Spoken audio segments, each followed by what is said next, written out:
नमस्कार दोस्तों, मैं प्रमोद कुमार स्वागत करता हूं आपका इंडियन एजुकेशन ग्रुप की ऑनलाइन क्लास में। कल तक हमने हिंदी व्याकरण के वर्णों का अध्ययन किया था।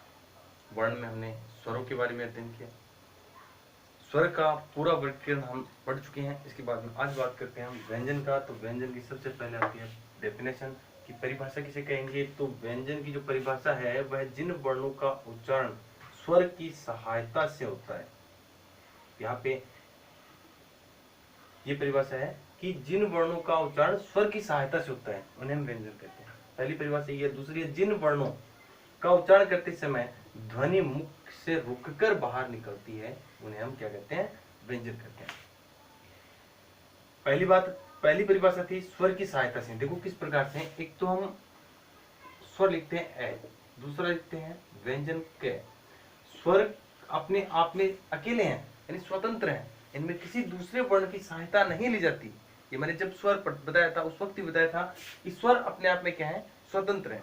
लेकिन ये स्वतंत्र नहीं है।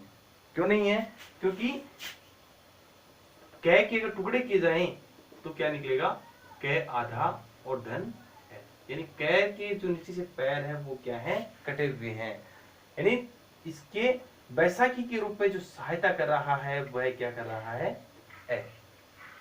ए जब इसमें काउंट होगा यानी मिलेगा तो कै अपने आप में क्या होगा, परिपूर्ण होगा। अन्यथा कै के नीचे से क्या है, पैर कटे हुए हैं। ये नीचे ये जो हल्की सी लाइन लगाते हैं इसको हिंदी में हल चिन्ह कहते हैं या हलंत भी कहते हैं, हल चिन्ह। ठीक है। तो पहली परिभाषा यहाँ पे क्लियर होती है कि स्वर की सहायता से बोले जाते हैं। ठीक है। दूसरी आती है, जिन वर्णों का उच्चारण करते समय ध्वनि मुख से रुककर बाहर निकलती है। ये मैंने स्वर बताया था, उस वक्त बताया था कि स्वर का जब उच्चारण करते हैं तो मुख से बिना किसी अवरुद्ध के वर्णों का उच्चारण होता है। लेकिन स्वरों में क्या है, अवरुद्ध महसूस होगा। जैसे कै, कै का जब हम उच्चारण करेंगे जीभ है हल्की सी हमारे कंठ को स्पर्श करती है। कै जीभ स्पर्श करती है। लेकिन ए का स्वतः उच्चारण हो जाता है। इसलिए ये यहाँ पे थोड़ी सी भिन्नता आती है कि स्वर अपने आप में स्वतः उच्चारित होते हैं, लेकिन व्यंजन है, व्यंजन में अवरुद्ध, बाधा या रुकावट महसूस होती है। जिन वर्णों में हमें रुकावट महसूस होती है या बाधा महसूस होती है या अवरुद्ध महसूस होता है उसे हम क्या कहते हैं, व्यंजन कहते हैं। बात करेंगे व्यंजन वर्ण कौन कौन से हैं। तो व्यंजन वर्ण सबसे पहला आता है कै वर्ग। कै वर्ग में कुल 5 वर्ण आ गए, कै, ख, ग, घ और ङ। ठीक है। इसे अड़े नहीं कहेंगे। अड़े एक्चुअली होता है, अड़े के नीचे नुक्ता लगता है, लेकिन ङ होता है उसके साइड में लगता है। ठीक है। इसे बोलेंगे ङ। उच्चारण के रूप में अगर इसे लिखा जाए आधा न और ग, ङ के रूप में ये लिखा जाता है, सॉरी बोला जाता है। लेकिन ये होता है, इसे कहते हैं अड़े, ए डे ए। ठीक है।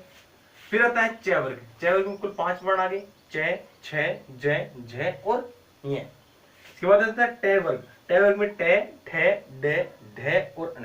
देखो इन दोनों को अलग किया गया है कि एक सॉरी इसमें ये ङ था, लेकिन यहाँ पे इसके नीचे अगर ये बिंदु लगा दिया गया तो ये क्या हो गया, अड़े हो गया। ढ में भी इसमें नीचे बिंदु लगता है, एक में तो ऐसे लिखा जाता है और एक ऐसे लिखा जाता है।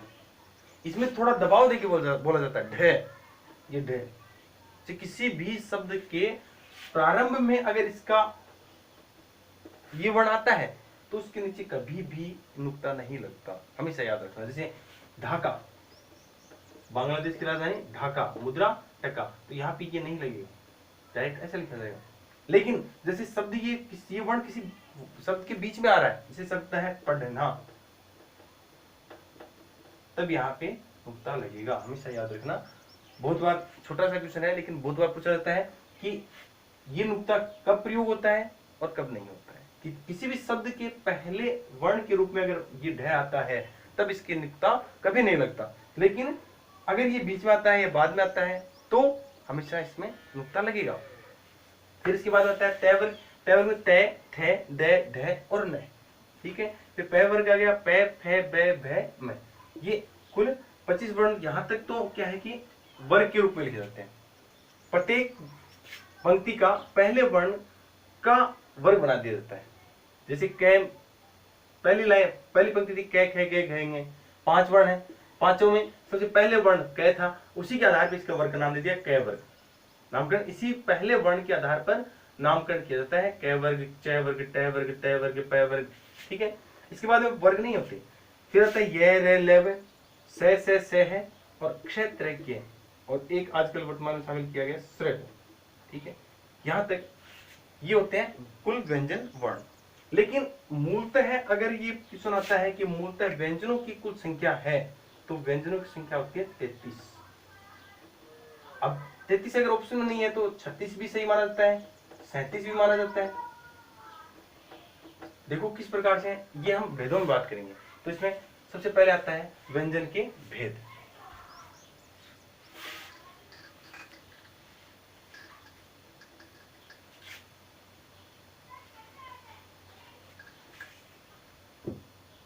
अब आता है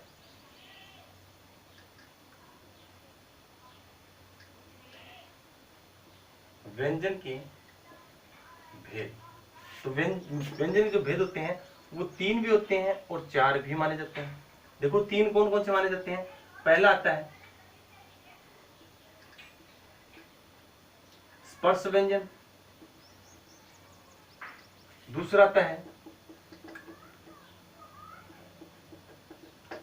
अंतस्थ व्यंजन, अभी बीच में 2 विसर्ग लिखते हैं, अंतस्थ, अंतस्थ नहीं तो अंतस्थ, अंतस्थ व्यंजन। तीसरा आता है ऊष्म व्यंजन,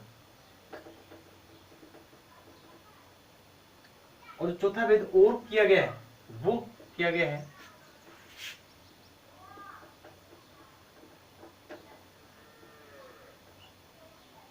संयुक्त व्यंजन। स्पर्श किसे कहते हैं, ये अपने नाम से परिभाषित है।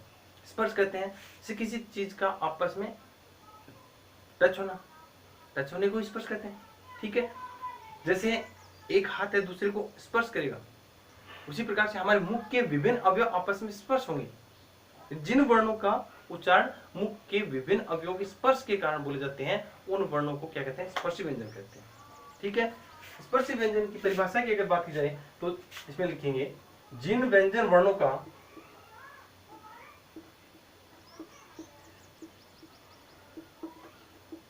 जिन व्यंजन वर्णों का उच्चारण करते समय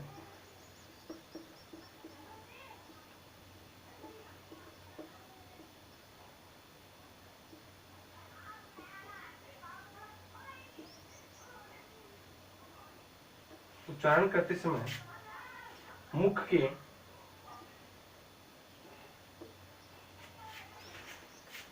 भीतर के अंगों का स्पर्श होता है तो उन्हें स्पर्श व्यंजन कहते हैं। देखो जिन व्यंजन वर्णों का उच्चारण करते समय मुख के भीतर मतलब मुख के अंदर के अवयवों अंगों कह दो चाहिए अवयवों कह दो का आपस में स्पर्श होता है। जैसे मैंने आपको पहले बताया था कि जैसे कै वर्ग है, कै वर्ग में कुल 5 अक्षर है, कै वर्ग में कुल 5 वर्ण है, कै, खे, गे, घे और एक ङ। ठीक है, अब इनका जो उच्चारण स्थान है वह क्या है, कंठ। कंठ इनका उच्चारण स्थान है। देखो किस प्रकार से कि ये 5 वर्ण कहां के स्पर्श बोले जाते हैं, कि हमारी जीवा है वो कंठ को स्पर्श करती है। ठीक है, अब कंठ का स्पर्श करने के कारण इन वर्णों को क्या कहते हैं,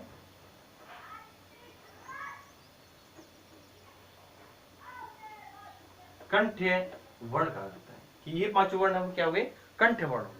इसी प्रकार से चय वर्ग है, तो चय वर्ग में चय, छ, जय, झय और ये, इनका जो उच्चारण स्थान है वह क्या है, तालु। और तालु भाग के स्पर्श से बोले जाने के कारण इनको कहते हैं तालव्य वर्ण। ठीक है, फिर आता है टय वर्ग, तो ट वर्ग में टे, थे, डे, ढे, ण। ठीक है, अब इनका जो उच्चारण स्थान है वह क्या है? मूर्धा भाग। और मूर्धा भाग से बोले जाने के कारण इनको कहते हैं मूर्धन्य। मूर्धा भाग कहते हैं हमारे जो ऊपर वाले जो दांत हैं, दांतों के ऊपर हल्का सा जो खड्डा जो महसूस होता है, उस भाग को हम कहते हैं मूर्धा भाग। फिर आता है ट वर्ग। ट वर्ग में टे, थे, डे, ढे, न। ये जो ट वर्ग है, ट वर्ग के का जो उच्चारण स्थान है वह क्या है? दांत। देखो टे, हमारी जो जीभ है वो कहां स्पर्श होती है?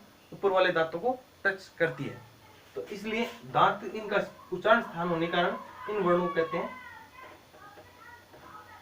दंत्य वर्ण। फिर आता है पै वर्ग। पै वर्ग में आता है पै, फै, बै, भै, मै। इनका जो उच्चारण स्थान है वह क्या है? ओठ। और ओठ के स्पर्श से बोले जाने के कारण इन वर्णों को क्या कहते हैं? ओष्ठ्य वर्ण कहा जाता है। ठीक है, इस प्रकार से ये जो कुल 25 वर्ण है, तो इनकी संख्या कुल कितनी होगी? इनकी कुल संख्या 25। और कहां से कहां तक? कै से मै तक। कै से लेकर के मै तक कुल वर्ण कितने हो गए? 25 वर्ण। और वह क्या है? स्पर्श व्यंजन कहलाते हैं। ठीक है, इसके बाद में नंबर 2 पे आता है अंतस्थ व्यंजन।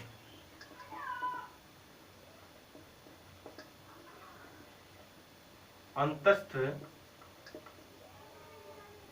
व्यंजन, जिन व्यंजन वर्णों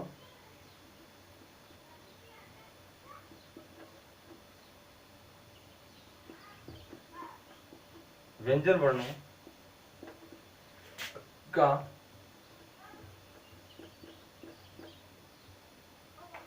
उच्चारण करते समय मुख्य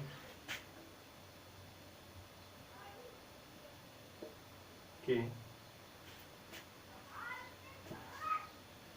अंग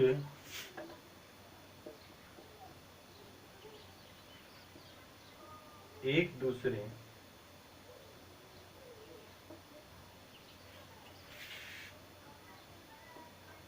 का स्पर्श नहीं करते, तो उन्हें क्या कहते हैं? अंतस्थ व्यंजन कहा जाता है। कि जिन व्यंजन वर्णों का उच्चारण करते समय मुख के अंग एक दूसरे का, इसमें क्या था? एक दूसरे का स्पर्श करते हैं, लेकिन इसमें एक दूसरे का स्पर्श नहीं करते। जैसे कै से लेकर के मै तक कोई वर्ण है, वो हमारे मुख के विभिन्न अवयवों से स्पर्श किया था। देखो किस प्रकार से। कै वर्ग में मैंने 5 वर्ण बताए, कै, खे, गे, घे। इनका जो उच्चारण स्थान था वह क्या था? कंठ। देखो यहां से प्रारंभ होता है कि हमारा जो मुख है,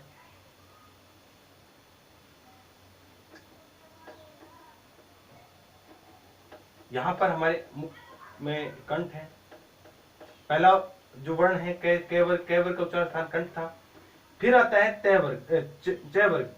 जय वर्ग में हमारे जो गले के बीच में घंटी लटकती है, तालु भाग। जय वर्ग में कुल 5 वर्ण चै, छे, जय, झय है। तो इनका जो उच्चारण स्थान था वह क्या था? तालु भाग। ठीक है, ये हमारी मुख की जिह्वा है।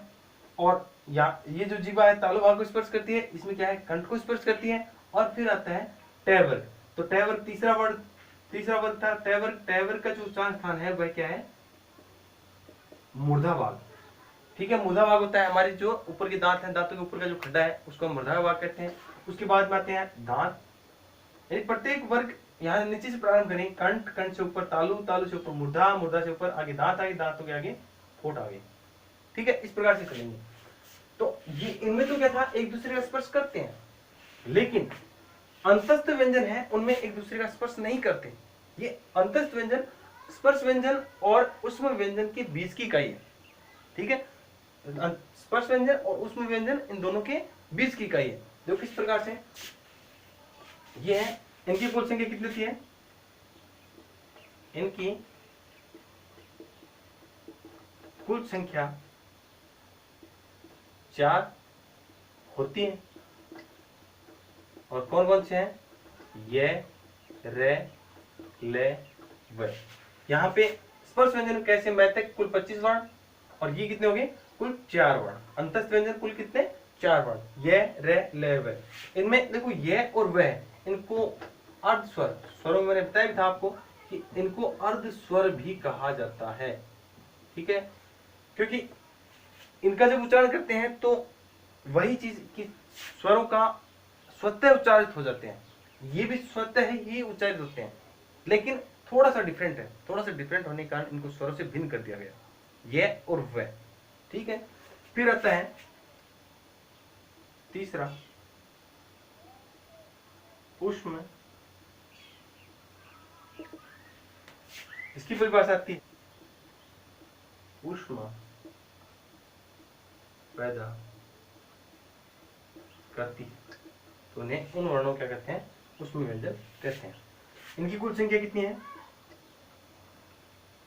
इनकी कुल संख्या 4 होती है। कौन कौन सी, से है।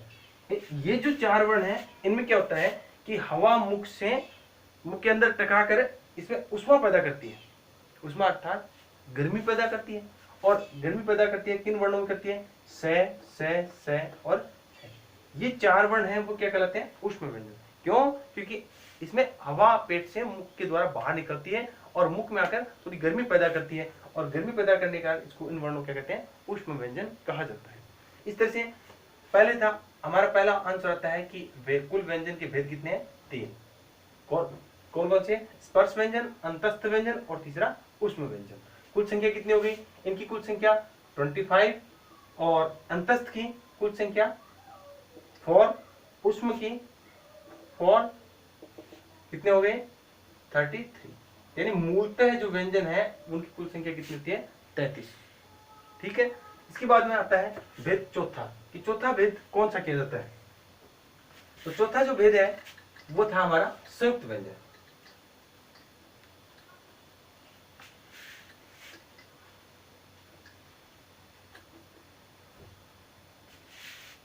चौथा भेद है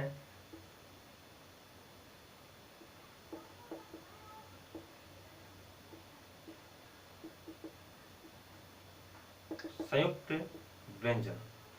संयुक्त व्यंजन कौन से होते हैं, एक तो देखो क्षय, एक त्रय और एक ज्ञ, ठीक है। कै था, इसके टुकड़े कितने हुए थे, 2, कै आधा और ए, मिलके क्या बना कै। लेकिन क्षय में क्या है, कै आधा धन शय, दूसरा से, और वो आधा धन ए। इसे हम ऐसे भी कर सकते हैं कि कै आधा और शय पूरा, क्योंकि सह में ए शामिल है, ठीक है, तो ऐसे भी लिख सकते हैं और ऐसे भी लिखेंगे।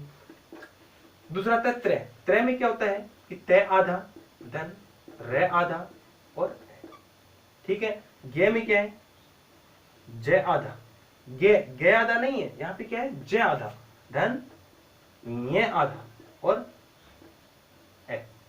इस प्रकार से इनके 2 से अधिक टुकड़े होने के कारण इनको क्या कहा जाता है, संयुक्त व्यंजन कहा जाता है। और इनकी कुल संख्या कितनी होगी, 3 तो ये होगी, तो 33 अभी हमने बात की थी, प्लस 3 और हो गए, तो कितने हो गए, 36 कुल संख्या आ गई। लेकिन इसके बाद में आजकल वर्तमान में एक श्रेय को और शामिल किया जाता है। श्रेय के जो टुकड़े होंगे वो क्या होंगे, स आधा धन रे आधा और ए, ठीक है। तो ये जो श्रेय और अगर शामिल कर दिया जाए तो कितने हो गए, 37। कुल भेद हमारे थे 3 और 4, तो 3 भी क्लियर है और 4 भी क्लियर है। इन चारों भेदों के बाद में देखो कई बार परीक्षा में पूछा जाता है कि उत्क्षिप्त व्यंजन कौन से हैं, तो कौन से हैं, उत्क्षिप्त व्यंजन। उत्क्षिप्त का अर्थ होता है फेंका हुआ, ठीक है, क्या हुआ, फेंका हुआ। फेंका हुआ जो व्यंजन है, जैसे देखो ये होते हैं 2, एक तो होता है अड़े और एक आता है ढे, ठीक है। इन दोनों को उत्क्षिप्त व्यंजन कहा जाता है, क्योंकि अड़े जो जीव है, जीव का क्या होता है, झटका सा महसूस होता है, इसलिए ये फेंका हुआ व्यंजन या फिर उत्क्षिप्त व्यंजन कहलाता है। एक पूछते हैं, कई बार परीक्षा में पूछा जाता है कि प्रकंपित व्यंजन कौन सा है, तो प्रकंपित करो, कंपन से याद रखिए, कंपन कौन से वर्ण में होता है? रे वर्ण। रे वर्ण में कंपन होता है। ये हमारी जीवा है जो ऊपर वाले दांतों के थोड़ा सा ऊपर स्पर्श करती है, हटती है, स्पर्श करती है, हटती है, यही प्रक्रिया दोहराती है। इसलिए इस व्यंजन को प्रकंपित व्यंजन कहा जाता है। अब देख एक क्वेश्चन आता है, द्वित्व व्यंजन कौन से हैं?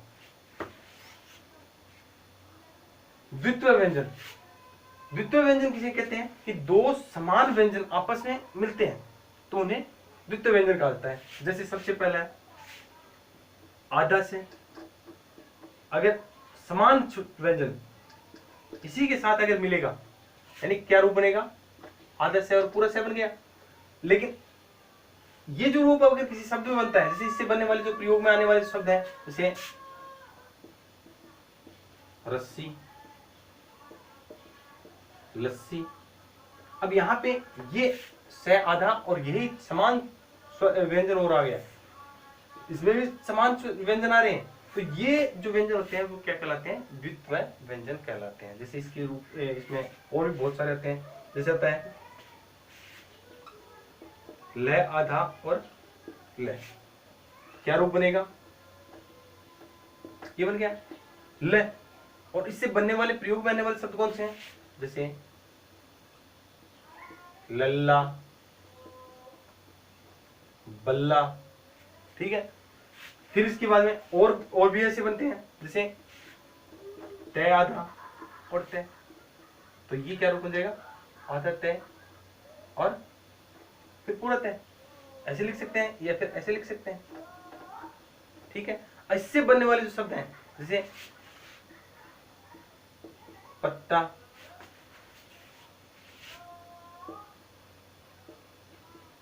कुत्ता, ठीक है। इसके बाद में आता है और भी, अगर इसे देखे जाए तो और भी आपको शब्द मिलेंगे, जैसे आता है